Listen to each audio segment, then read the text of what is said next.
Hello everyone, welcome to success with Rai academy.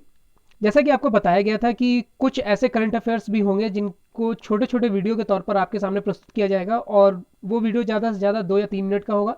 लेकिन उन video से आपको एक क्वेश्चन एग्जाम में मिल सकता है जो हॉट टॉपिक होंगे, यानी कि जो करंट अफेयर्स के लिए हमारे लिए इंपॉर्टेंट पॉइंट्स हो सकते हैं। ऐसे टॉपिक को हम छोटे वीडियो के तौर पर लेकर आएंगे। उसी सीरीज में इसरो ने हरित ईंधन विकसित करने की जो योजना बनाई है उससे रिलेटेड है ये वीडियो। इसमें क्या योजनाएं हैं इसरो, जो लोग इसरो के बारे में नहीं जानते उनको डिटेल से इसरो के बारे में बताया जाएगा। इस वीडियो को देखने के बाद इसरो से जुड़ी सारी जानकारियां आपके पास होंगी और इसमें क्या इंपॉर्टेंट फैक्ट्स बन सकते हैं, क्या पॉइंट है, सभी आपको इस वीडियो में बताया जाएगा। तो चलिए अब वीडियो को शुरू करते हैं। वीडियो को शुरू करने से पहले सबसे पहले आपको इसरो के बारे में पता होना चाहिए। इसरो, सबसे पहले तो आपको इसका फुल फॉर्म पता होना चाहिए। इसरो का फुल फॉर्म होता है Indian space research organisation. Indian space research organisation इसका फुल फॉर्म होता है। इसकी स्थापना 15 अगस्त 1969 1969 में हुई थी।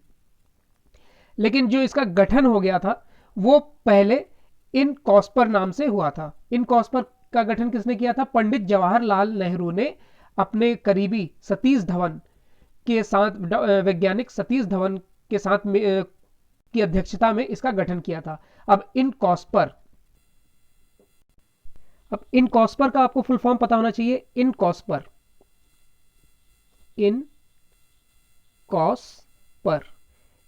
का फुल फॉर्म होता है Indian national committee for space research. Indian national committee for space research इसका फुल फॉर्म होता है।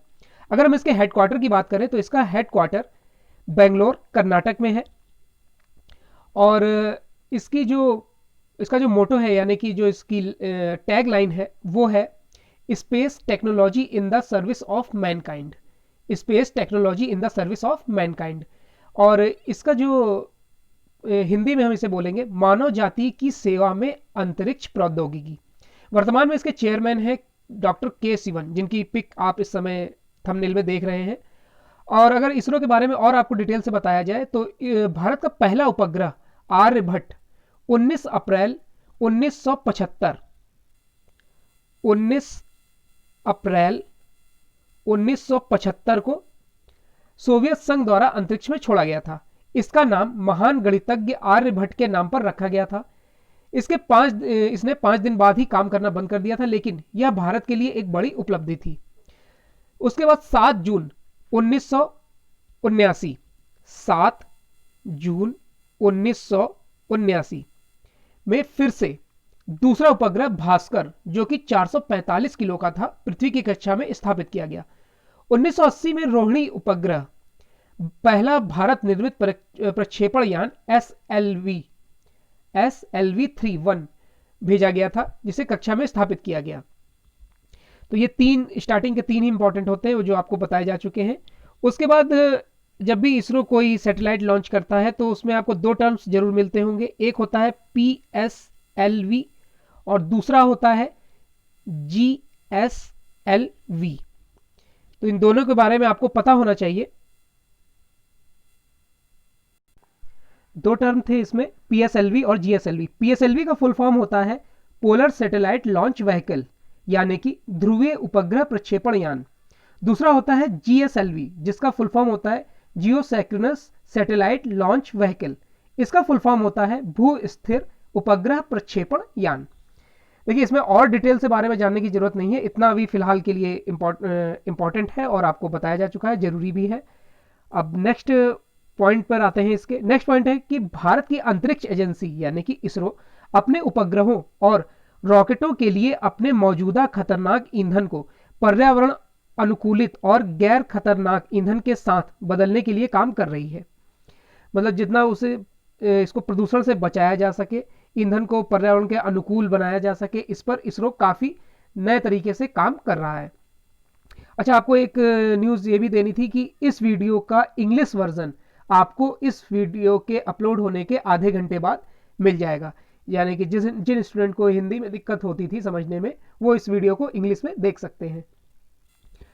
नेक्स्ट पॉइंट है भारतीय अंतरिक्ष अनुसंधान संगठन यानी कि इसरो के अध्यक्ष के सिवन ने यह जानकारी दी है कि भारतीय अंतरिक्ष रॉकेट हरित होने के लिए तैयार है, क्योंकि अंतरिक्ष एजेंसी अपने उपग्रहों और रॉकेटों के लिए पर्यावरण अनुकूल और गैर खतरनाक ईंधन के साथ अपने मौजूदा खतरनाक ईंधन को बदलने के लिए काम कर रही है।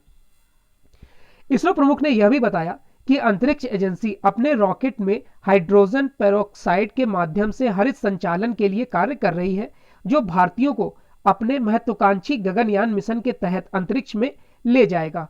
उन्होंने आगे यह कहा कि चूंकि मानव रॉकेट के अंदर बैठा होगा, इसलिए मानव अंतरिक्ष मिशन के रॉकेट के संचालन के लिए केवल गैर खतरनाक ईंधन का इस्तेमाल किया जाना चाहिए।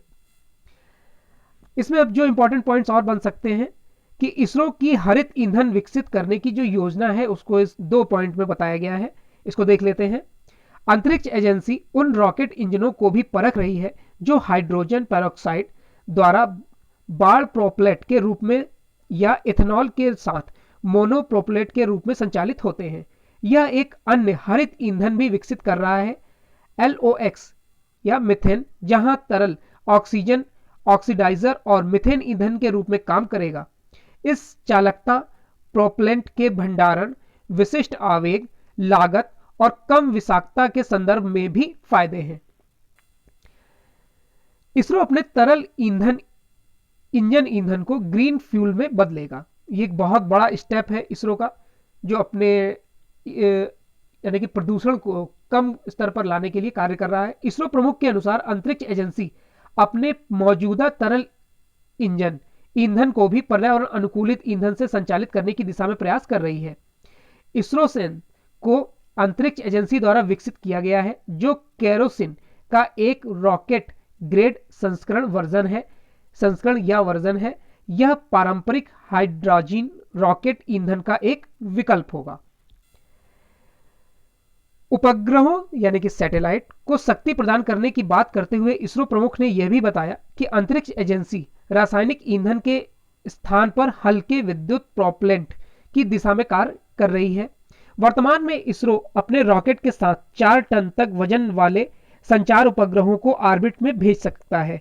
यूरोपीय अंतरिक्ष एजेंसी एरिनस्पेस के एरियन रॉकेट का उपयोग करके 4 टन से अधिक के उपग्रहों को कक्षा या ऑर्बिट में भेजा जा रहा है। तो ये जो इसरो अब हरित ईंधन की तरफ बढ़ रहा है, उससे रिलेटेड कुछ पॉइंट्स थे। इसमें आपको इसरो से भी जो इसरो के पॉइंट हो सकते हैं वो बताए गए हैं। इस वीडियो का इंग्लिश वर्जन आपको अब से थोड़ी देर बाद मिल जाएगा। अगर आपको वीडियो अच्छा लगा हो तो लाइक और शेयर कर दीजिएगा। वीडियो देखने के लिए धन्यवाद।